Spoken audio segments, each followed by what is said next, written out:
This episode about Sun Tzu's Art of War is supported by the Great Courses Plus. It deals with Chapter 3, titled Offensive Strategy. The chapter starts off with a clear statement that it is preferable to conquer a state intact, as it is to capture an enemy army instead of destroying it. Thus, Sun Tzu puts a strong emphasis on breaking the enemy's ability to fight as the prime objective. He states, for one to win 100 victories in 100 battles is not the acme of skill. To subdue the enemy without fighting is the supreme excellence. He then continues that it's of supreme importance to attack the enemy's strategy. The next best alternative mentioned is to disrupt the enemy's alliances, and only after that to attack his armies. Then he adds that attacking cities is the worst policy. Now here's the problem: although Sun Tzu elaborates why it is the worst to attack the enemy's cities, he doesn't explain what it means to attack the enemy's strategy. So what exactly does this mean? We can assume it means undermining the enemy's ability to pursue his strategy. To give a current example, in 2012 the US and her allies intended to build up an Afghan security force. In order to do so, international trainers should be embedded into Afghan units. The Taliban countered this by infiltrating such units and killed the trainers. Thus the trainers had always watched their back.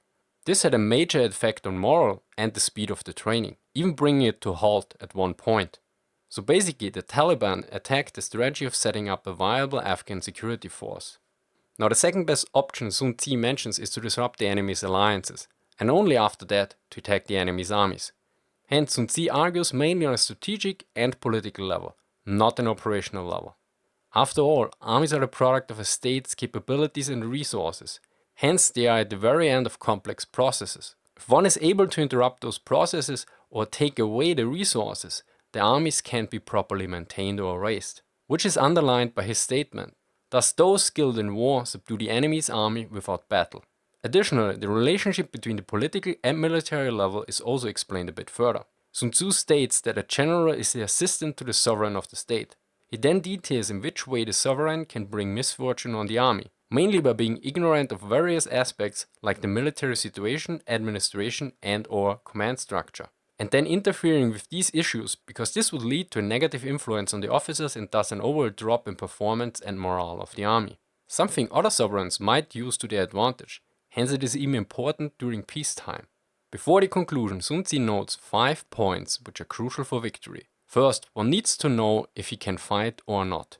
Second, one needs to understand how to fight an enemy based on the strength of his forces. Third, one needs a united army. Fourth, one needs to prepare his army well.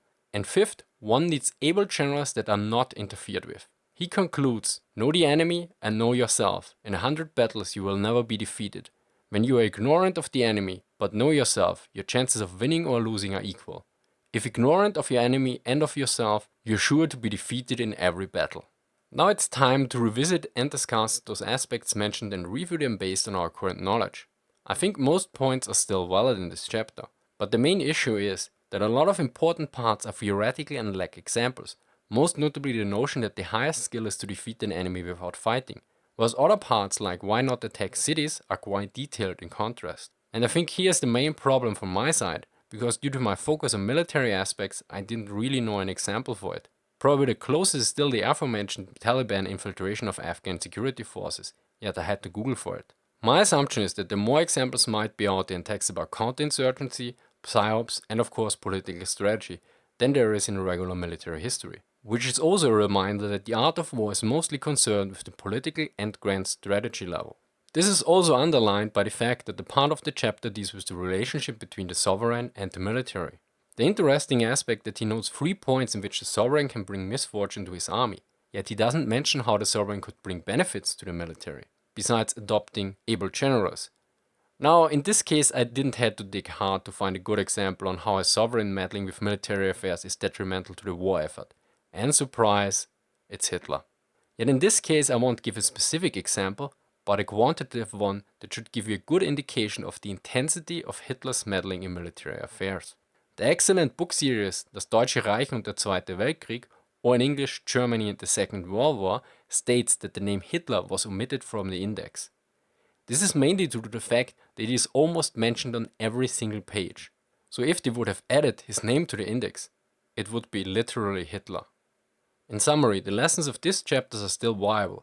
It is more interesting from a political viewpoint and less from a military operational aspect.